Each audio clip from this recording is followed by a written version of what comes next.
This is Wild on 7th, your favorite Wild podcast. Did you guys see this? This is unbelievable. What is that all about, Kinger? Get in here for the real thing. Like, let's get weird. Maybe I blacked out trying to figure out what was going on. Doubt, worry, fear, because that's what we're breaking the mold on here. Welcome to Wild on 7th, presented by Pilot Games.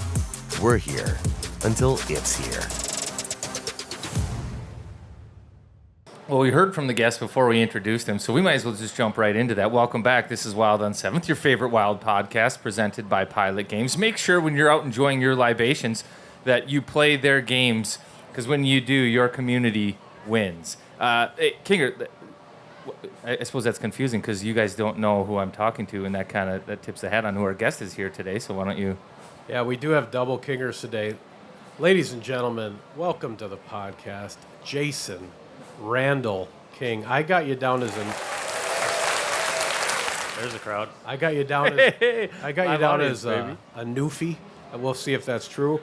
He was on the mattress line. 2 twins and a king with the Sedin brothers. Scored 63 goals back in 2002. He'll be focused on the power play, among other things. Assistant coach Jason King, welcome to the pod, brother. Oh, thanks for having me, guys. Great to be here. So let's start with that, the mattress line. So you broke in, you were drafted. We'll start with your playing days. So how long did you play? What did you play? Probably 15 years? 11. Played 11 years pro. Yep. 11 years pro, and you started in Vancouver. Yep, drafted by Vancouver. That would have been in 2001. Yep. 2001. Minnesota fans will know that draft because I think you were taking a couple of picks before or after Minnesota legend Derek Boogaard. Boogie. Yeah, the Boogeyman was drafted, I think, just 10 picks before you, maybe. Remember the Boogeyman? Boogeyman. Yeah, when I came in the league, he was in Houston, I think, at that time. He was a scary man to play against. No kidding. Yeah. We lined up at a face-off together. Pretty sure it was my first year pro. And, we're both playing wing. And he looked down at me. He's like, kid, we're going to go tonight. I was like... Don't think we are a boogie. It's probably not going to happen tonight. I'm surprised you weren't like, to the bar. Where are we going? I think we're right out of town, but yeah, I'll meet you. Like, I'm faster than you. We're definitely not going to go. Should we get into a little bit of hockey stuff? Let's get into the mattress line. So we touched on it a little bit. So you're drafted Vancouver, and you break in playing more or less on a line with the Sedins. Yeah. How did that go? Because did you play a year beforehand in the American League? I did, yeah. So I played most of a full year in the minors. I got called up. I think it was just after Christmas. Maybe it might have been January, February, I guess. And they put me right on a line right away with the Twins. My first game was actually in Dallas. I played 8 games with them that season, my first year, and then. The start of next season made the team at a training camp, and right away was back on the line with them again to start of the year again. Yeah, so it's it was awesome. It was great. Well, what was that like? Because watching those guys was special because they didn't have to know where one another was. Like, how do you play with guys like that? It was amazing. You know what? You almost just had to stay out of their way. They could read off each other so well. They knew exactly where the other one was going to be. That a lot of the time I just spent my time around the paint. Just around the net, and they'd find you. It was incredible. Like, sometimes with them, you got to let them. You had to let them do their thing and find how you could almost incorporate yourself into their style of play. But obviously, Hall of Famers, they're and not just, they're great people, really good people, down to earth. A good family, man. They were fun. They were fun to play with. Dude, it's amazing too because they're able to help players. Don't take this the wrong way too, but they can make anybody good. Wow. Okay.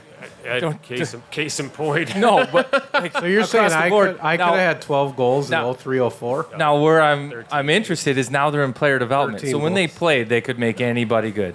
You put somebody with them, they were good, right?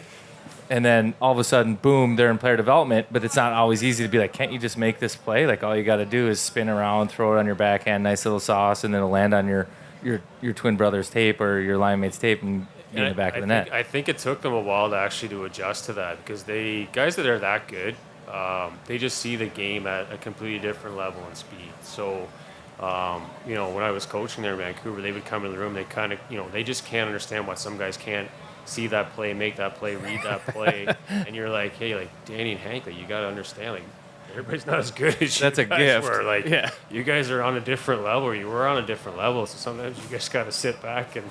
But yeah, no, they're special. They're a talent. There's no doubt. So tell us how. So you're an assistant coach, and how does the structure work on a coaching staff, right? So how do you divide it up, and what will be your? I know that you guys all overlap, and you weigh in on everything, but like, are you the power play guy, and then we got the new penalty guy coming in, or how do you see the workflow working this season with the Wild? It's well divided up. Heinze he'll kind of before the season starts. Last year's a little different because he kind of came in midstream, so things were somewhat in place. But normally in the off season, that's kind of when we start to delegate who's doing what. So I did the power play last year. I'll do it again this year. Then obviously we'll delegate PK. 5-on-5 game is almost kind of spread out between all of us. We'll kind of break games down between the assistant coaches. Heinz as well. A lot of times we'll break a game down, then we kind of collaborate and what we need to tweak or what we're doing well that we're going to show the guys and stuff. So, but there's so many different aspects. 5-on-6, 6-on-5. Even just doing individual meetings and stuff like that, especially with younger guys, making sure that we get our hands on young guys to make sure how you're doing, not just on the ice, off the ice, but then obviously things that we can help them with on the ice and stuff. So those are all daily meetings. Those are things that come up every single day. That not just our 5-on-5 play, but there's so much involved on the coaching side of it that you want to make sure that nothing gets lost, I guess, basically, as the season goes on. What percentage of coaching is X's and O's versus like personality management, like getting the most out of somebody, like getting your hands on them, just chatting with them, making them feel a part of it, and not being like, hey, this is where you got to be, this is what you got to do, kind of thing? It's way more dealing with, not dealing, but actually managing personalities and getting to know guys way more in the last, I would say 5 years than it's ever been. But I think for us on the assistant coach side of it, you're definitely more involved in the X's and O's than, say, John is. John's got his hand, he's dealing with, he has a lot of media to deal with, and he has to deal with, a lot of the players, more, say, individual, how are they doing. Then you have all your other staff. You have your medical side, your equipment side, you're dealing with all your travel, all those things. So there's a lot of logistics that Heinze has to deal with. So we get to deal probably a little more with the X's and O's, but then then we can bring things that we kind of collaborate on. We can bring to John, and then obviously that's then we get everything in front of the players and stuff. But it is X's and O's is definitely tailed off more so.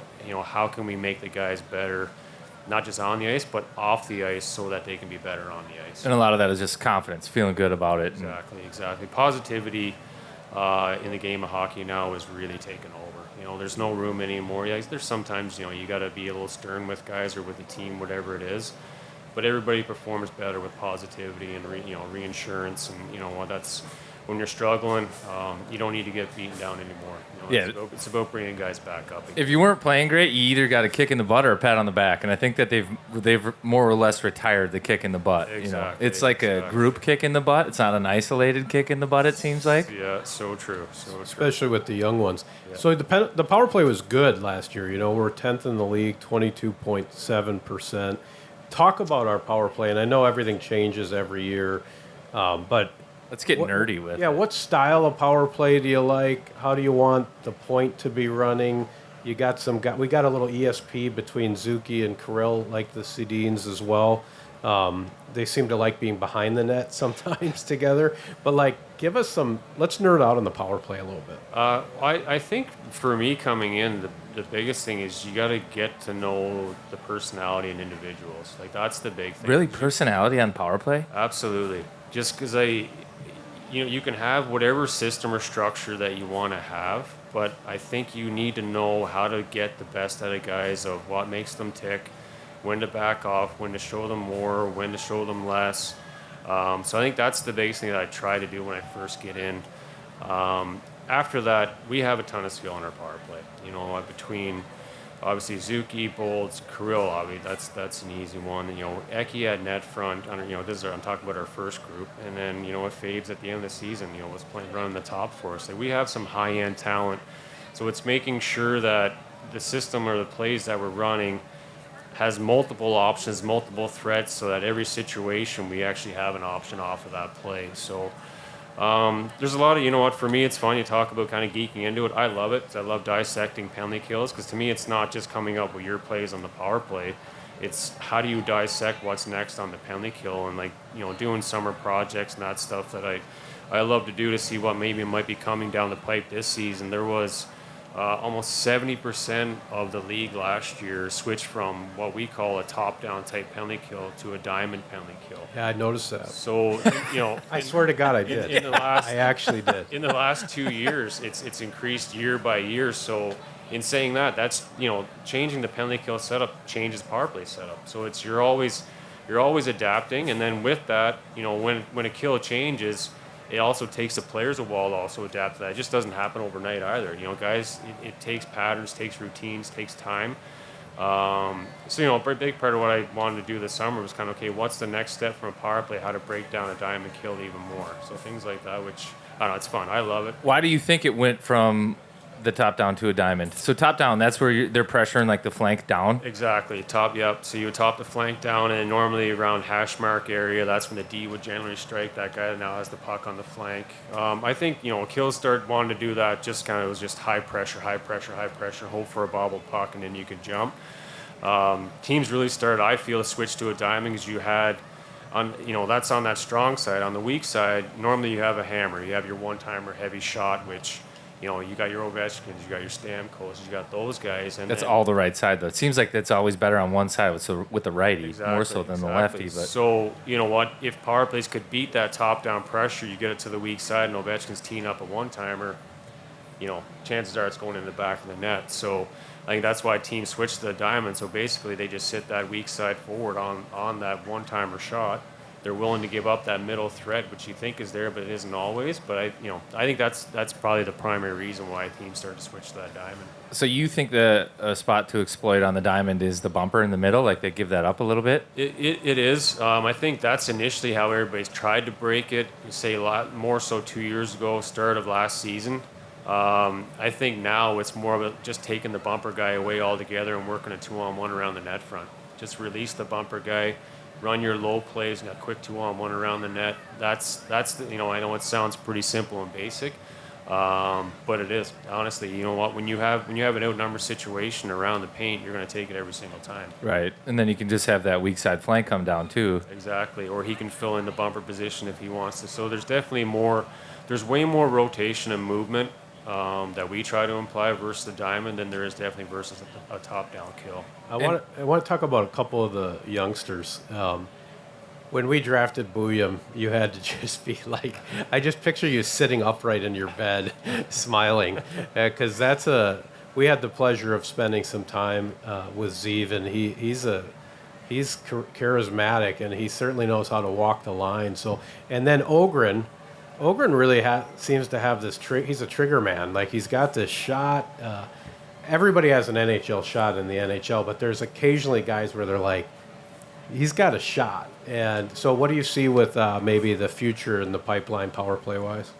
Well, it looks great. Like you said, Zeev, being picked where he did, we didn't think we were going to get him. So it was, it's massive. I don't know the last time that a top power play unit defenseman was drafted, in Minnesota. So I don't think they've ever had like a true like offensive blue line kind of guy, with the right personality where they've got no pulse back there, like they don't get nervous, they hold it, they draw people to them. Turnovers are the last thing they're thinking about, and they just make the play. They're a high end talent. They have the ability, Fabe, Spurge, those guys. They're unbelievable. They're like Swiss Army knives. They do everything great. And when you have a guy like Zeev or somebody like that, that's just the power play is their bag. That's what they excel in. They can walk the line and they see everything develop and how to bait guys in and stuff. I got to see him a little bit at development camp. Just the homework that we're doing on him. or talking to our scouts and people that know him, he's going to be special. He's going to be a good player. He's an electric company. Yeah. That kid is a winner. Yeah, he's going to be, and you know what, Ogren's he's going to be good. You know what, you can tell he's got that fire in his eye. He's got the passion for the game. He's a big kid that he's not scared to get in the corners, to get to the hard areas. When he came in at the end of last season, he played well for us. He came in with a statement, and we're hoping he does the same this year. We hope he comes in training camp and starts out right where he left off. How do you think about the two different units, right? So when I'm a fan and you're at the game, you got the big unit, right, with Eck and Kirill and Zuki and maybe it's Fabes, maybe it's Spurgeon, but then you have the second unit. Sometimes they only get 30 seconds, sometimes they get 15 seconds, sometimes they start or get a minute. How do you manage between the two units, and do you think about it? You talked about personality. Are they really kind of completely different, even though they're running the same system? They are, and sometimes you actually do try and tweak the system a little bit between units because that way it throws a kill off as well. But it all depends on what the hands are in each unit as well. But I guess to answer your question though, like sometimes you definitely got to manage the second unit as best you can. The way that every top power play in the league now plays a minute 20, minute 30. At least some 2 minutes. Yeah, a lot of them now are running, and that's getting more and more. So it's the guys understanding as well that hey, like when the opportunity comes, whether it is only 10 seconds or 20 seconds, your value to time out there is as valuable as the first unit. It doesn't matter. Like it doesn't like your value to the power play is no different than the first unit. The other part of that is a lot of our guys in our second unit are also PK guys, or guys at the end of the game are going to try and shut down a team. So it's our first unit. We don't have a lot of penalty killers on our first unit. Zuki, Bolts, Kirill, they're not PK guys. So the power play is where they get their minutes. That's where we can win hockey games, where they can be at their best. So, but it's making sure you manage, and it's not just putting all your time into the first unit. You got to put as much time as you can with the second unit, because at the end of the day, if they go out at the end of the power play 10, 20 seconds and they score a goal and we win a hockey game, that's what matters. Why is it like power play first units automatically over the boards? Is there any thought to, hey, let's get the top unit out against their second and third set of killers, or is that just... There is. We've talked about it a few times, and other teams have as well. I guess, the thing is, if everybody wants to have their top players on the ice. The top players want to be on the ice in those situations. And I guess if you don't get them out there, let's say the second unit starts a power play, but they stay out for a minute, 10 minute, 20, then your top guys only get, say, whatever, 20, 30 seconds, and we don't score, can that affect then their 5-on-5 play? Sure. Does that get, now it's personality management. Exactly. Do they get rattled over that? Does it throw their game off? So you always have to put your best players in the best situations to succeed. That's why they make the big bucks. That's why they want to win. And you know what? It's our job as coaches to make sure that we put them in the right situation to do so. Dude, that's a good answer, because I think it gives insight to like how much a coach manages like personalities, attitude, confidence, and the game on the ice. Like it's possible that the second unit starting might help the team score more power play goals, but at the same time it might cause some issues 5-on-5 or in other areas. So it's like a give take a little bit. Yeah, and it's, as we know in the NHL, to win most nights, your best players have to be your best players, and that's every team, every game, every team. You watch when teams are winning or on streaks or having great records. Their best players are having career years, and that's it goes hand in hand. And the power play is a big part of that. When guys are feeling the power play, they're getting their points, they're getting their touches. It usually drives their 5-on-5 game. So that's making sure we put them in those situations. 5-on-3 real quick, because there's that play that Zuki and Kirill like to run. Is that your play? Did you come up with this play? No, I can't take credit for that one. They've been running it for a couple of years, and I was planning on switching it when I came in last year, but I chatted with them. They love it. It's dangerous, and it's effective. They make it work. It's like Is this the behind the net thing where they're passing to each other and then one of them just puts it where the cookies go? So we have 2 one-timer threats up top when they're passing behind the back of the net. But the one tweak we did make is that we just don't want to stay there. We'll have a play, maybe 2 plays behind the back of the net.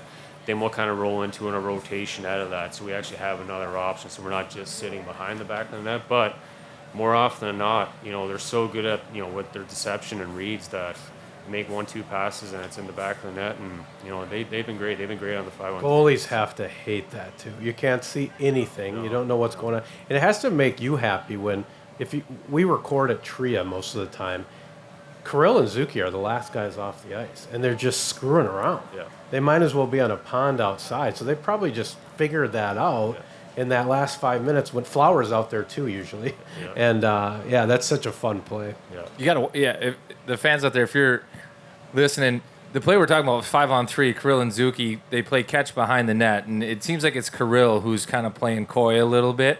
And then he waits for the goaltender to turn his head. Then he creeps in just a little bit, and Zuki draws the goaltender to his side, then throws it back, and there's enough space for Kirill to pick that puck up real quick and wrap it in before the goalie can recover and get back to that far post. Yeah. And I've seen him actually make plays off that too, where he'll get it to Ecker on that far side, even take it to the front a little bit, and then go to the far side because people started to scout that he might try to jam that in that short side post, right? Yeah, absolutely. There are multiple threats off it. Kirill being off that strong side post definitely is a major one, but you have, to your point, when you have guys behind the back of the net, everybody's defending backwards. So it's a nightmare. Yeah. And it's a violating goal to score, by the way. It's almost like a hidden ball. Like when that goes in, the goalie just has to be like, "Are you serious right now?" I mean, that's a good way to get somebody. It's uncomfortable for those D2, you think about it, because they're only padded on the front half of their body. They're facing the wrong way. There's a one-timer option behind them. So, like, if you're feeding a one-timer and they're going to connect on it, it's going to hit you in the back of your leg or somewhere, you're like, no thanks, buddy. Yeah, absolutely. Hey, what was your experience coming in with Mr. 97? It's been a long time since state of Minnesota had a NHL store guy, right? He's on the cover of this magazine here. He's a top player in the league. What are your observations on Kaprizov, power play, or just as the kind of way he's wired? He is special. Not just, we all know how talented that he is. He can change a game in a matter of a shift. But to me, what's impressive is his drive. He wants to be the guy. He wants to be first on the ice. He wants to, he just loves the game of hockey. And it's not, to him, it's not a paycheck. It's not whatever. He loves playing in Minnesota. He loves the game of hockey, and he loves his teammates. And from a coach's perspective, what else can you ask for in a player? He's absolutely he's a dream to coach, because you know what, most nights he's going to say, "Jump on my back, I got this, guys. Don't worry about it." So my first eyes on him from a coaching side of it being here was just the kind of little optional skates or stuff we have building up the training camp. So didn't really know anybody, so I just go up and I'm watching the guys out, going through their practice before camp starts, and Kirill is out there just full tilt, and he's like that nonstop. He's like that every day, every practice. Doesn't matter if it's a back-to-back game, whatever it is. You got to love his passion, and his teammates love him. Which, you know what? That's when you have that combination. Whenever that thigh pad comes out of his breather, it's the hip pad there. Even we call it the Teenage Mutant Ninja Turtle. You know that he is going cowabunga mode. Yeah. But have you ever played with a guy or seen a guy that's like it or better at it? It seems when the moment gets bigger, he gets better. I've played with guys that are big spot guys, but he seems to have it more than anybody I've seen. Not like that. Kirill is special. That's not very often you get a generational player like that actually is that talented, has that drive, and not just that, has an unbelievable personality and character to go along with it. He's the full package in what you can ask for an organization from a coaching and other teammate standpoint. Yeah, except for he doesn't like podcasts, right, Kinger? Yeah, he doesn't ever want to go on the podcast. We should sip on these before they get cold. One of the best parts about broadcasting at the fair is we get seltzers and beers delivered to us. So Kinger, nice. I know you're a beer guy. What is it? What's the go-to drink there for you? Kind of like Bud Lights. Bud Lights, okay, perfect. That's on brand. It is a Bud Light. Yeah, that's a Bud Light. So cheers. Thanks for, I think it was Jackson, PR Jackson brought us the beers. Cheers. Yeah, baby. Thank you. Can I just do one last question for him? Yeah. Before we bring in... Well, I was going to... Yeah, go ahead. I got one more for him, too. Yeah. I just want to hear, as you're looking ahead to the season, last year was a weird year, right? Slow start, Sweden. We were kind of... It was kind of a grind. And I feel like this team is really good. And we're kind of laying in the weeds. maybe Nashville signed a bunch of guys, and we're just kind of in the weeds, ready to pop. Are you feeling excited about this year? What do you think? What would you tell fans about 24-25? We're really excited for this year. We faced a lot of adversity last year. Most people are well aware of it. But we didn't have a great start out of the gates, and then coaching change. Injuries. You know what? And the Sweden trip, was a fantastic trip for the guys and for the group. But also that adds to the grind of the season when you need to take that much time out of your calendar to add more games in at a later date. But I think the biggest thing was our injuries. Like that's, when you lose for Spurgey for pretty much most of the year, Moose was gone for a big part. A lot of guys were banged up and dinged up. Again, when you lose top-end players, it's hard to win. It really is. So in saying that, the start of this year, we're healthy right now. Everything, all of our reports we're getting, our guys are coming in. Health is at its full. Guys are ready to go. And with everything that we faced last year, we were in the mix right down to the end, which is exciting because you can have a year like that and not get in the playoffs, but still be in the mixture all the way to the end. Hopefully that fares well to where we start this year. Guys should come in hungry. Guys want to get back to the playoffs. Ultimately, that's our main goal. We got to get in the playoffs, and we got to put the run in here to get to where we want to go.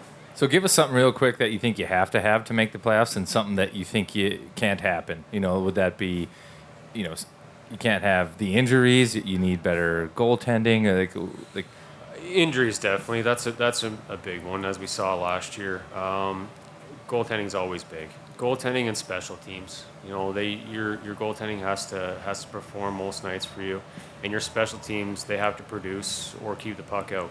I think as we saw in the last number of years, especially as the playoffs as they roll on, we all see how important special teams and goaltending are. So those are massive. They're big pieces. Everything else kind of goes hand in hand systematically. But those are kind of 3 areas that definitely stand out. So I've seen you tear up a Stairmaster or two in your time. What's the workout routine? Is it a couple hours a day? Like, is you gonna walk around the fair today and it's gonna be a walk in the park for you? Or? Do you have abs? Like visible abs? Yeah, like for flurry? sure he does. You do? How many I can abs? see every muscle and vein in his body right now. I enjoy working out. I like it. I do. I'm a good hour and a half, maybe 2 hours a day type of guy. I love cars. I'll be at the gym on the road, and he'll be in there before me, and then he'll be in there after I leave, and then I'll come back down again later, and he'll still be in there. But to me, I love the mental side of it. That's when I can kind of get my thoughts in my head of what I want to do and stuff. But I enjoy it. I like it, though. You like a good sweat. Yeah, I do. You're like a towel sweat guy. Like you need like a towel too. Yeah. Just a machine. I like to go on walks. Walks are good. The elliptical for 30. Yeah. Only Well, 30. you're gonna. You have any plans for the fair today? Because I see you got your wife with you in the crowd here. So you guys gonna check things out? We're gonna walk around and check it out and see what tickles our fancy. Yeah. We're gonna try and check it all out. All right. Enjoy Well, good it. luck. Thank We'll have you you for on being next here. year too, and we're gonna hit you harder with some of the quick hit questions. But thanks for joining us, I buddy. like it. Thanks, guys. Thanks for having me. Peace. Now let's take a break and hear from some of our sponsors. That was really good, Kinger. I know. Carts, did you know that caramel is coming? Is caramel season? Yes. I love caramel. Yeah, caramel is coming. Remember those words. Jimmy's Caramel Dip, it's going to be right by the apples. I know apples is one of your nerdy hobbies along with beekeeping and probably some other things I don't know about yet. But look for the caramel tub. Put it on everything. Put it on your fingers. Put it on pretzels. Put it on apples. Make nachos with caramel. And if you're a mom or a dad and you're packing school lunches, get some of these little single-serve tubs. It's like the healthy, happy meal. We love Jimmy's. Don't you be messing with my dressing. I'm off to mid-season form, but You think that was good? yeah, that was good. That was ad-libbed. I know the brand. I did my research. And caramel is real solid, but I wouldn't trust it holding on my shingles. But I would trust Wild Construction nailing those down because, well, I did have some roof issues, some storm damage, and they nailed the repair. And there's been some weather rolling through. By the way, just 2 nights ago, did you see the red sky? At the Target field, and Hartman had a post about it. That blew right through my neighborhood. Boom, trees down, you name it. If you happen to be one of those people that suffered some storm damage, don't hesitate. Call Wild Construction. They'll help you out. There's still plenty of time to get on their list and get things done before the Wild officially drop the puck. Because when the snow flies, I think the roofs, they stop getting worked on, which makes some sense here. But plenty of time. Check them out, wildconstruction.com.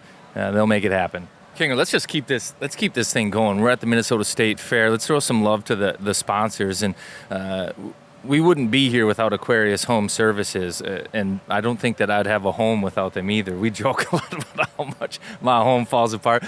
This is no joke. New water heater this year. You live in Flint, Michigan, right? Flint, Michigan water, that's what it seems like. Iron, I think it's 7 parts per million. I'm a nerd. Again, they've taught me everything I know about water and water treatment. So if you have any concerns about your water, or you just want crisp, clean water to drink right there from your tap at your sink, they've got a great reverse osmosis system by Connecticut. Just check them out. It's aquariushomeservices.com. They're earning the right to be recommended. Love the new water heater. Actually had to turn it down because the showers are a bit too hot. Hair is plenty soft. Yours obviously looks good right now. I don't know if you've been showering with Aquarius water, but I think you have. aquariushomeservices.com.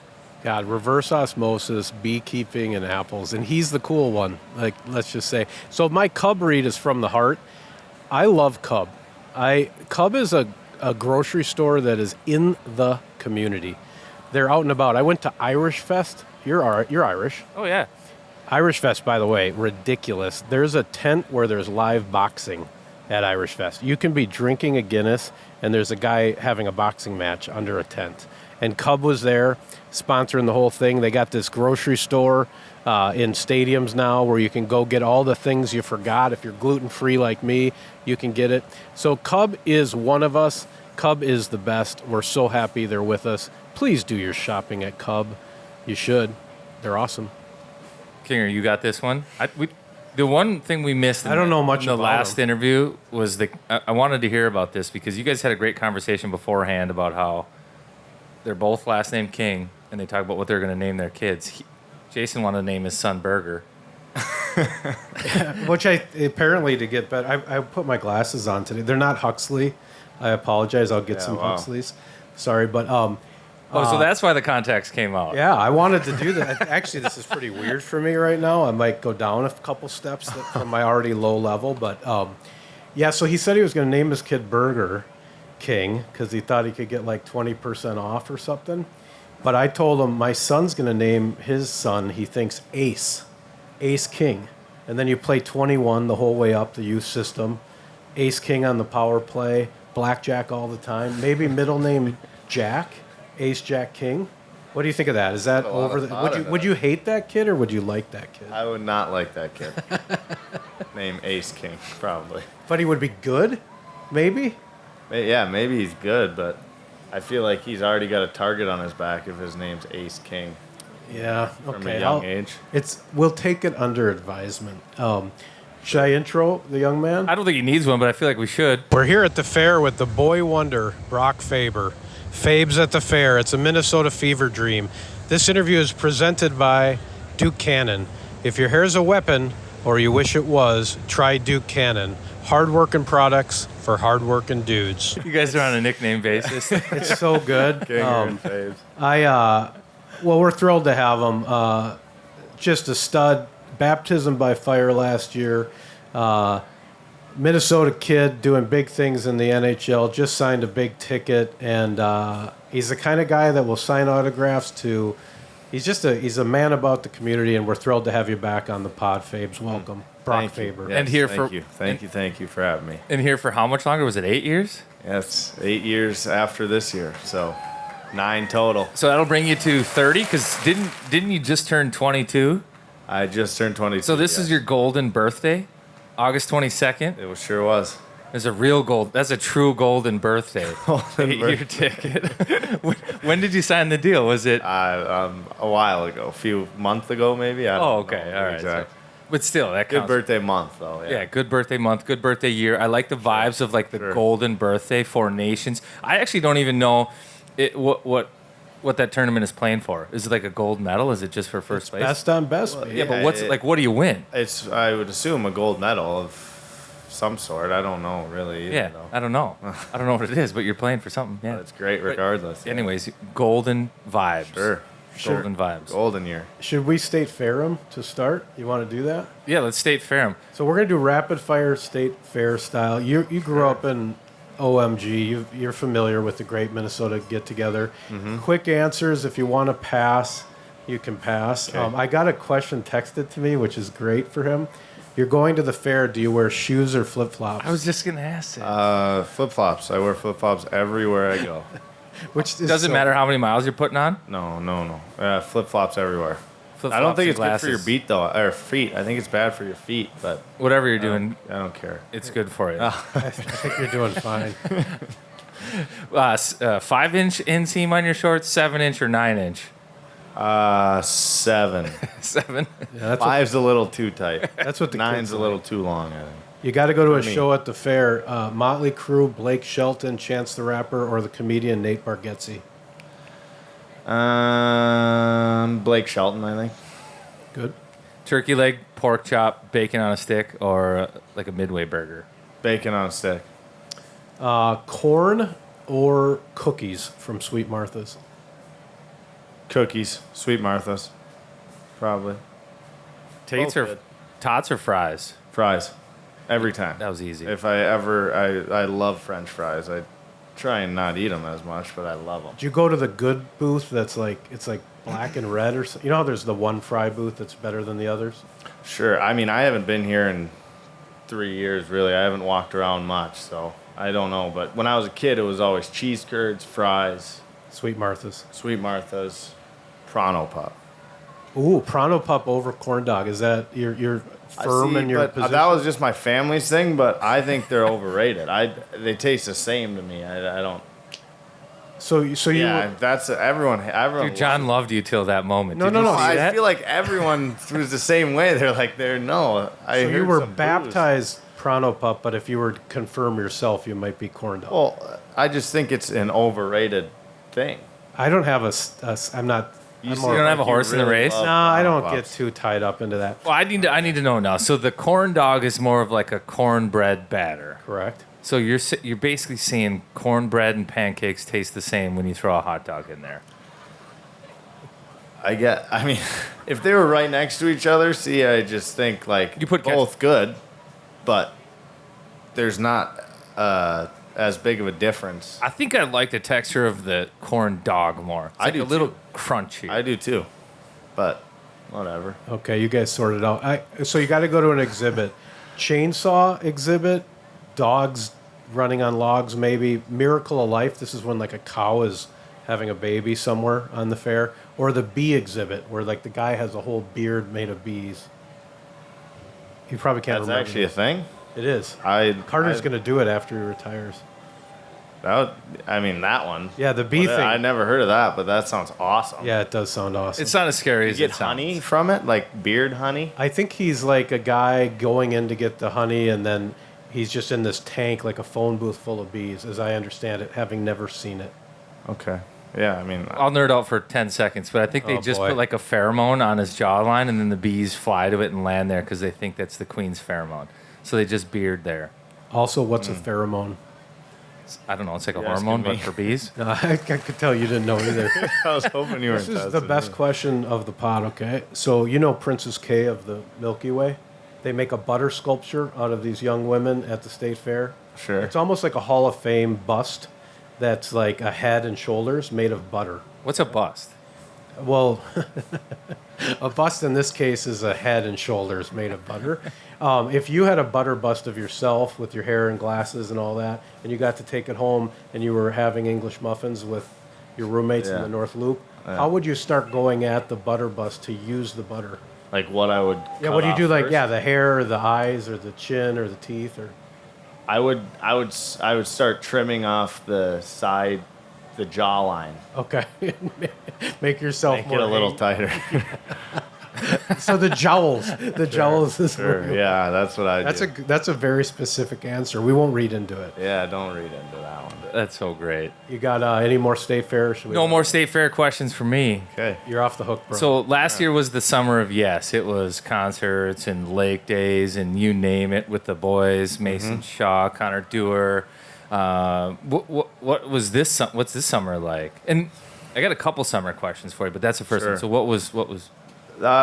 This summer was a little more laid back, I'd say, than last summer. Last summer was me and Sammy Walker were roommates, and then there was Shazi and Bolds and Dewar and Midzy. Addison, Midzy, all the guys around all summer. So we would bounce around a lot on the weekends. This summer has been a little bit less of that, I think. But it's still been great though. Same group, essentially, for the most part. So, yeah, summer of maybe. How's the golf game? Getting just okay. It's hard to get better when you golf once a week. So, I mean, I'm right where I was at the start of summer and last summer and the summer before that. So. By the way, summer of maybe is just like you're growing up. Like, Yeah, it happened like fast. 22 now. Yeah, what happened? Did you go to the wrestling match I saw guys at, or Zach Bryan? I didn't. I went to Zach Bryan. Yeah. Good. That was great. That was a 10 out of 10. Yeah, right? that was awesome. Where was that? U.S. Bank? This is a nerdy question too, but there's some debate about whether Minnesota should be referred to as mini.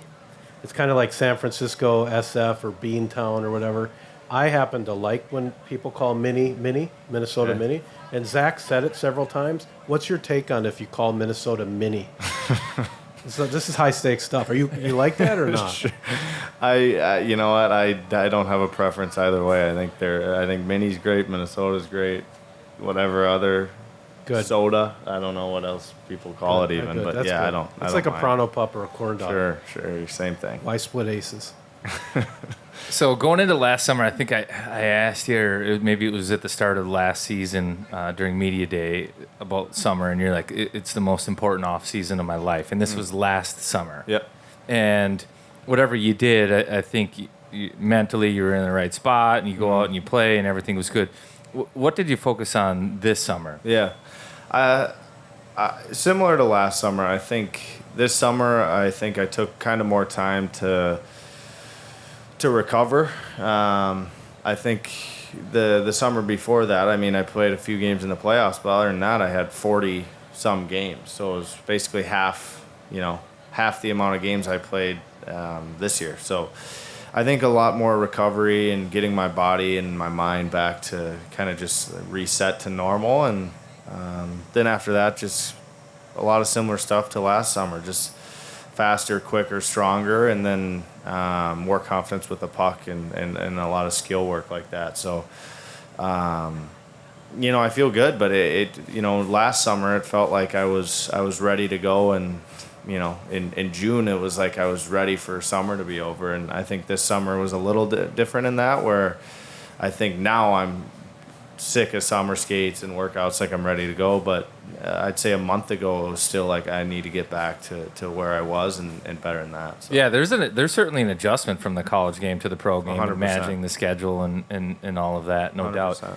doubt. So going into last year, do you feel like you thought, like, I want to be solid defensively, I want to chip in, I know I can make plays offensively, and were you focused on stuff like that, and then we know that you end up getting a chance on the power play, and then you start putting points up on the board, and then now expectation changes a little bit. This summer, do you go into it saying, all right, I'm going to try to spread my wings a little bit when it comes to making plays offensively, to running a power play, to different things like that? Yeah, I mean, it's a little bit of both. I think the defensive side of my game is a thing that I've always felt like I've been strongest at, and the consistency in that. And I think that lacked at times last summer. During last year. I still have a big step to take to be an elite defenseman in this league, and that's not only offensively, but that's defensively too.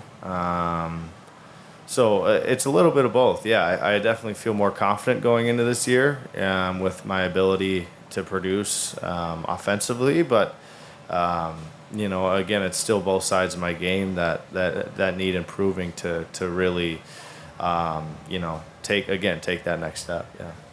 Do you work on one? I remember Michael Jordan used to always like pick one thing in the summer and try to get better at it. Maybe it was a shot, or do you approach it that way at all? Where you're like, because with your skating, you can get kind of anywhere you want to go. Do you pick something and try to work on it in the off season, or are you just trying to be in game shape and game ready?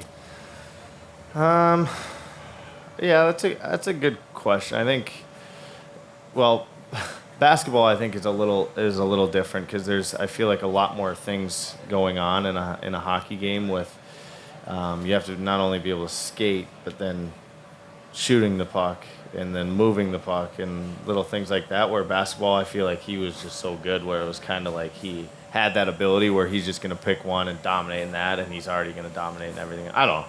But for me, it's more just everything, just rounding out my game. Every day I go into Tria and I try and improve on everything. There's no one thing. There's no one thing that I'm great at, and just it's always there. I think everything can always improve, and that's kind of how I go about it. Have you read a book since we last saw you? I know you read the first 15 pages of The Firm. It was like 5 chapters, I'd say, I read. But no, I haven't touched a book since. You will. Not once. You'll have time. The summer of maybe. That comes in the summer of no. Summer of no, I'll start reading books. Perfect. That's awesome. We should, I think Mac's getting the mic ready. So fans, think about a couple of questions here for Faber. We've got some wild construction hats we'll throw you if you've got the courage to ask Brock a question. But we do have some kids out there, Brock. In one of the quotes you had the last time we had you on the podcast was fantastic. If you were to tell one of the young kids, like, hey, what's it take or what do you need to do to stand out in terms of being a hockey player, what would your answer be? Being a good teammate is number one, no doubt. I think that's, no matter what team you're playing on or whether it's the highest or whatever, it doesn't matter. I think something that I always thought that coaches notice and definitely teammates notice the older you get is if you're, willing to do anything you can for the guy next to you, and whether you think it gets noticed or not, it does 100%. And I think that's most definitely the most important thing from a young age to have. And you can always get better. You're always going to improve. You're not always going to be the best, but you can always be the best teammate. So, I like it. So good. I like that people clapped when you said that. That kind of shows you the state of youth hockey probably in the world. Like, hey, that's a good idea. Yeah, seriously. So who's coming at us first? All right, yeah, we'll get a question. But again, we wouldn't be here. Brock wouldn't be with us if it weren't for the sponsors. So thanks to Pilot Games, to Cub Foods, Aquarius Home Services, Wild Construction, and Jimmy's Salad Dressings and Dips. So appreciate them. We've got some swag here. Bring in our first question. Who we got here? Looks like if he were to be asked a state fair question, he might know a thing or two about the Miracle of Life exhibit. Yeah, look at those. Love this. Oh yeah, this is a good one. What's your name, buddy? Oh, we got to turn that mic on. Hey. Somebody's got to film his hair for me as well. This guy's a living legend. He might have to be on the all hockey hair team. Yeah, you got. He's on the all state fair hair team for sure. We good to go? Let it rip. Parker. Hey, Parker. Your name's Parker. What's up? How old are you, Parker? 10. All right, I like it. All right. Favorite number? 77. All right. I said 10 was my favorite number, but yeah, 77's yours. I like that. Paul Coffey. What do you got for Brock Faber? Do you like short flow or long flow? That's a great question. I like exactly what you have. That's my favorite flow. Long. Thank you. Yep, you're welcome. Long flow. Let me ask. I got to ask you a question or two. Tell me about that flow. Is that? Yeah. Do you have a name for it? No. You got. But is it? Do you perm it, or is it just naturally curly like that? And is that your natural hair color? Natural. Boy, you've got. Nice. You've got good genes, both on your legs and in your hair, buddy. Thanks for asking the question, pal. Thank you. Is your last hat? Which hat do you want? Come grab a hat, pal. Yeah. Is your last name Dutton? Yeah. He's on Yellowstone. Look at this. It's just flowing in the Get wind. some video of this. Looks good. Like the belt buckle, Good too. question, dude. Wow, Yeah. man. That is so good. Exit stage left. I can't believe how cool that kid was. That a plant? I don't know. I want to be him. Yeah. All right. Who else we got? Who follows that? Oh my God. Another This is beautiful more good hair. flow. Yeah. Jesus. This is the product look, though. A little wet, little product, but I it's like so good. The children I are love the it. future. Yeah, buddy. All right. Who's better, the Crimson or the Bears? The Crimson or the Bears? As in the... White college? Bear. Oh. White Bear. I like the Crimson. Oh, you're talking White Bear versus Maple Grove? Yeah. Yeah, I'm White Bear. Okay, go Bears. Yeah. Well, the Bears have better hair than the Crimson, it seems like. But no, I like the Crimson more. But we had fun games against White Bear Lake. But I'm rooting for White Bear Lake now if they're playing the Crimson. I like it. I've got a big. Just that I think game. there'll be a 10U matchup, White Bear Lake versus Crimson this year. I'm setting it up, so we'll have to put some side money in. Sure. What's your name? I don't know that we caught it. Mason. Nice to Mason. meet you, Thanks, Mason. buddy. Appreciate play it. From for White the Bear Lake. Bears? Yeah. Awesome. What team are you on? Last year I was on Pee Wee AA. Yeah, buddy. You All right, got come some grab good yourself a folks. hat, Yeah, pal. get a hat. Appreciate you. Go Bears. All right, yep. Oh yeah. Can you shake Nice to that meet out you, dude. for us a little bit? Let's Shake, see that hair. Oh. shake that flow out. Just give us. Give us a little shake. Oh, there it was. God, I have such hope for America. All right. Everything's getting better. All right. What's your favorite mascot, Nordy or Goldie? Ooh. Oh God. And hold on. Before he answers this, he needs time to think. What's your name? I'm Will. Will, where are you from, buddy? North Oaks. All right, North Oaks. Kevin Cassidy. All right. Yeah, buddy. I know Kevin. Yeah. So it's favorite mascot, Goldie or Nordy. No pressure. I like Nordy more. Ooh. I'm going to tell Goldie you said that. Well, I liked Goldie more 2 years ago, but now I like Nordy now. It's kind of like the lesser fair, of two right? evils. I think if you crossed Nordy, he might have a few more tricks up his sleeve. Goldie, For sure. he's got some Harder big for teeth Goldie that to are, reach me now than it is. He's got some big teeth and they're frightening, but I just don't know. Sure. You I know. think being able to spin your head though is like your Goldie can spin his head. Yeah, that's a, How that's do a you great compete mascot with move. that, right? That's a tough move. Although Nordy has a mullet, That's bobblehead. he's like the that. only mascot with a mullet, which Yeah. is good. You got another one? Or are you good to go? Come grab a hat, buddy. These are hard hitters for you. Yeah. That one Good is question. that actually is hard. That put you on a spot. Sure did. Yeah. Yeah. You can take a quick selfie. Hey, Mac, we got anybody else? Yeah, you got to get in there. You got to get in your own selfie. All right. nice to meet you. We good? All right. Awesome. Well, thank you, everybody. Thanks, everybody, for the questions. And that was good stuff, man. Good hair on that. Are you going to stick around the fair or are you just jetting out to Tria? I am going back to my apartment now after this. You have roommates or solo? Solo now. Recovery. You Yep, got a solo. recovery. You can put on the Normatec, Sure. throw Yeah. the feet up. I've been watching a TV show right now. What's that? Your Honor. Your Honor? Yeah. I can't watch that one. That's Why? the guy from The Breaking start Bad? was so bad. Like getting through the first episode was too much for me. It was brutal, yeah. Yeah. But I stuck with it. Now I really like it. I enjoy it. That's my first show I watched since Breaking Bad, I think. Don't sleep on the Wyatt Same. Earp show on Netflix. It's like a weird documentary mixed with reenactments, some cowboy stuff. I think that kid who asked the first question, He's the main. he's the main actor. character actually. It's like Muppet Babies of cowboys. So Your Honor, you recommend that strongly. Yeah, it's a little gruesome. the plot. It's not the fun plot is plot, there's a but it's- judge. There's a judge Okay. who has a son, and I think his wife / mother died. So it's just the two of them, and the son has an issue, like a breathing issue, asthma. He's Yeah. reaching for his inhaler, has an accident, and he ends up killing a mob boss's son. So now the honor, the judge, is trying to keep his kid out of jail Yeah, and alive. essentially. That was a lot of stuff. Can we ask you why are you excited for the season? Just to finish, you heard us ask Kinger that earlier. I mean, you just feel like you guys are laying in the weeds. You were way better than things worked out last year. Are you just ready to go against Columbus on October 10th or what? Yeah, it's everyone's kind of in the same boat. Yeah, where last year sucked obviously for all of us, and we did feel like we were much better than what we showed. Obviously, there were some injuries, but still, you gotta win enough games to make the playoffs, and we didn't. So we're excited. We're really excited to let it rip here. It's gonna be a lot better of a season, and I think everyone in the room is very confident of that.